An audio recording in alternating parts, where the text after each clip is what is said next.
The Telltale Heart by Edgar Allan Poe. Phew, nervous? Very, very dreadfully nervous. I had been an Allan. But why will you say that I'm mad? The disease had sharpened my senses, not destroyed, not dulled them. Above all was the sense of acute hearing. I heard all things in the heaven and in the earth. I heard many things in heaven. How then am I mad? Hearken and observe how healthily, how calmly I can tell you the whole story. It is impossible to say how first the idea entered my brain, but once conceived, it haunted me day and night. Object, there was none. Passion, there was none. I loved the old man. He had never wronged me. He had never given me insult. For his gold I had no desire. I think it was his eye. Yes, it was this. One of his eyes resembled that of a vulture, a pale blue eye with a film over it. Whenever it fell upon me, my blood ran cold, and so by degrees, very gradually, I made up my mind to take the life of the old and thus rid myself of the eye forever. Now, this is the point. You fancy me mad. Madmen know nothing. But you should have seen me. You should have seen how wisely I proceeded, with what caution, with what foresight, with what dissimulation I went to work. I was never kinder to the old man than during the whole week before I killed him. And every night about midnight I turned the latch of his door and opened it. Oh, so gently. And then, when I had made an opening sufficient for my head, I put in a dark lantern. All closed, so that no light shone out. And then I thrust in my head. We would have laughed to see how cunningly I thrust it in. I moved it slowly, very, very slowly, so that I might not disturb the old man's sleep. It took me an hour to place my whole head within the opening so far that I could see him as he lay upon his bed. Ha! Could a madman have been so wise as this? And then, when my head was well in the room, I undid the lantern cautiously, cautiously, cautiously, for the hinges creaked. I undid it just so much that a single thin ray fell upon the vulture eye. And for 7 long nights, every night just at midnight, but I found the eye always closed. And so it was impossible to do the work. For it was not the old man who vexed me, but his evil eye. And every morning, when the day broke, I went boldly into his chamber and spoke courageously to him, calling him by name in a hearty tone, and inquiring how he had passed the night. So you see, he would have been a very profound old man. Indeed, to suspect that every night, just at 12, I looked in upon him while he slept. Upon the 8th night, I was more than usually cautious in opening the door. A watch's minute hand moved more quickly than did mine. Never before that night had I felt the extent of my own powers, of my sagacity. I could scarcely contain the feelings of my triumph. To think that there I was, opening the door little by little, and he not even to dream of my secret deeds or thoughts. I fairly chuckled at the idea, and perhaps he heard me, for he moved on the bed suddenly as if startled. Now you may think I drew back. No, his room was as black as pitch with a thick darkness, for the shutters were closed fastened through fear of robbers.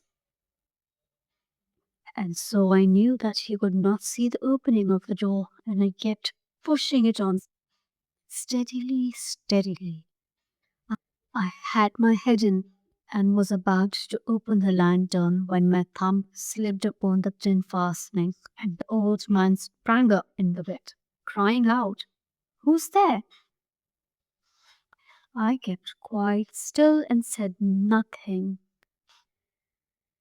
For a whole hour I did not move a muscle. And in the meantime, I did not hear him lie down.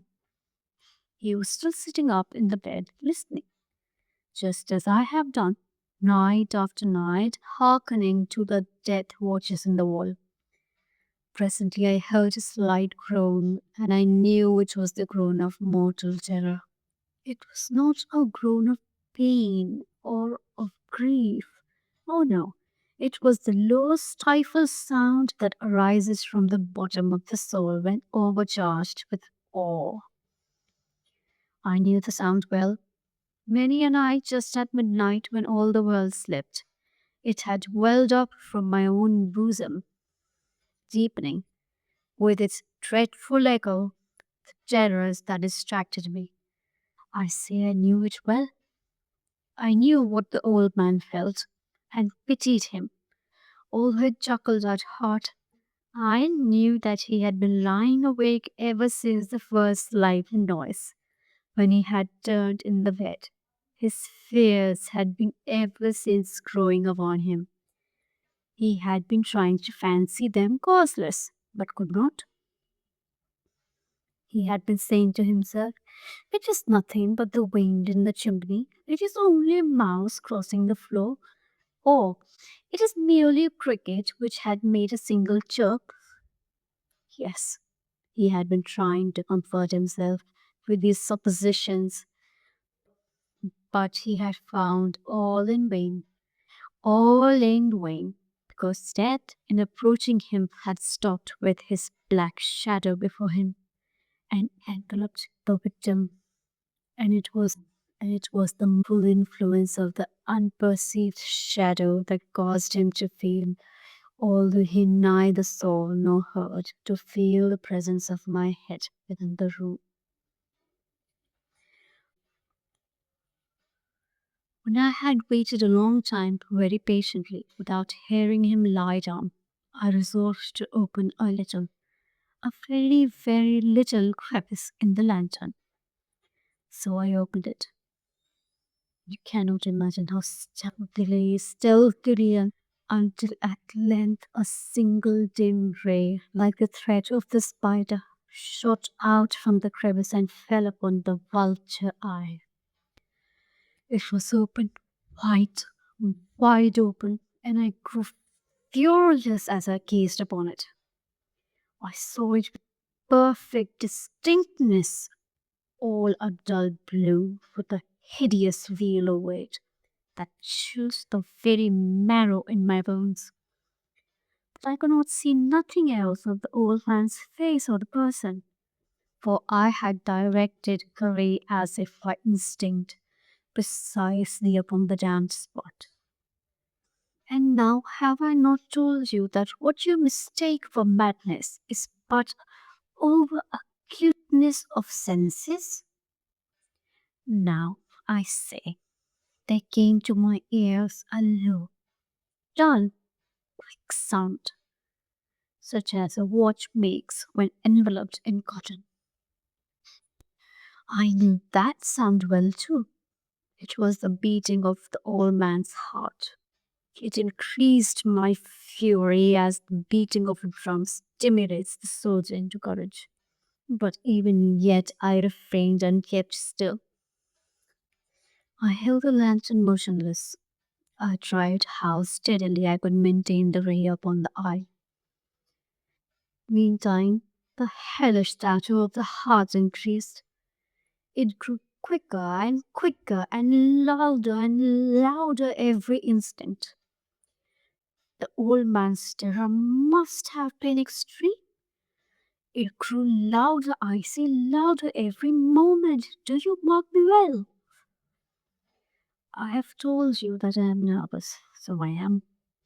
And now at the dead hour of the night, amid the dreadful silence of that old house, so strange a noise as this excited me to uncontrollable terror. Yet, for some minutes longer I refrained and stood still, but the beating grew louder and louder. I thought the heart must burst, and now a new anxiety seized me. The sound would be heard by a neighbor. The old man's hour had come. With a loud yell, I threw open the lantern and leaped into the room. He shrieked once only. In an instant, I dragged him to the floor and pulled the heavy bed over him. I then smiled gaily to find the deed so far done. But for many minutes, the heart beat on with a muffled sound. This, however, did not vex me. It would not be heard through the wall. At length it ceased. The old man was dead. I removed the bed and examined the corpse. Yes, he was stone dead. I placed my hand upon the heart and held it there many minutes. Hearken! There was no pulsation. He was stone dead. His eye would trouble me no more. If still you think me mad, you will think so no longer when I describe the wise precautions I took for the concealment of the body. The night waned and I worked hastily but in silence. First of all, I dismembered the corpse. I the head and the arms and the legs. I then took up 3 planks from the flooring of the chamber and deposited all between the scantlings. I then replaced the boards so cleverly, so cunningly, that no human eye, not even his, could have detected anything wrong. There was nothing to wash out, no stain of any kind, no blood spot whatever. I had been too wary of that. I had been too wary for that. A club had caught all. Ha ha! When I had made an end of these labors, it was 4 o'clock, still dark as midnight. As the bell sounded the hour, there came a knocking on the street door. I went down to open it with a light heart. But what had I now to fear? There entered 3 men who introduced themselves with perfect suavity as officers of the police. A shriek had been heard by a neighbor during the night. Suspicion of foul play had been aroused. Information had been lost at the police office, and they, the officers, had been deputed to search the premises. I smiled, for what had I to fear? I bade the gentleman welcome. The shriek, I said, was my own in a dream. The old man I mentioned was absent in the country. I took my visitors all over the house. I bade them search well. I led them at length to his chamber. I showed them his treasures, secure, undisturbed. In the enthusiasm of my confidence, I brought chairs into the room and desired them here to rest from their fatigues, while I myself, in the wild audacity of my perfect triumph, placed my own seat upon the very spot beneath which reposed the corpse of my victim. The officers were satisfied. My nana had convinced them. I was singularly at ease. They sat, and while I answered cheerily, they chatted of familiar things. But ere long, I felt myself getting pale and wished them gone. My head ached, and I fancied a ringing in my ears. But still they sat and still chatted. The ringing became more distinct. It continued and became more distinct. I talked more freely to get rid of the feeling, but it continued and gained definitiveness until at length I found that the noise was not in my ears. No doubt I now grew very pale, but I talked more fluently and with a heightened voice. Yet the sound increased, and what could I do? It was a low, dull, quick sound, much such a sound as a watch makes when enveloped in cotton. I gasped for breath, and yet the officers hushed not. I talked more quickly, more vehemently, but the noise steadily increased. I arose and argued about trifles in a high key and with violent gesticulations, but the noise steadily increased. Why would they not be gone? I paced the floor to and fro with heavy strides, as if excited to fury by the observations of the men. But the noise steadily increased. Oh God, what could I do? I foamed, I raved, I swore, I swung the chair upon which I had been sitting and grated it upon the boards. But the noise arose all over and continually increased. It grew louder, louder, louder, as the man chatted pleasantly and smiled. Was it possible they heard not? Almighty God! No, no, they heard, they suspected, they knew. They were making a mockery of my horror. This I thought, and this I think. But anything was better than this agony. Anything was more tolerable than this derision. I could bear those hypocritical smiles no longer. I felt that I must scream or die, and now again. Hark! Louder, louder, louder, and louder. Villains! I shrieked. Dissemble no more. I admit the deed. Tear up the planks. Here, here! It is the beating of his hideous heart.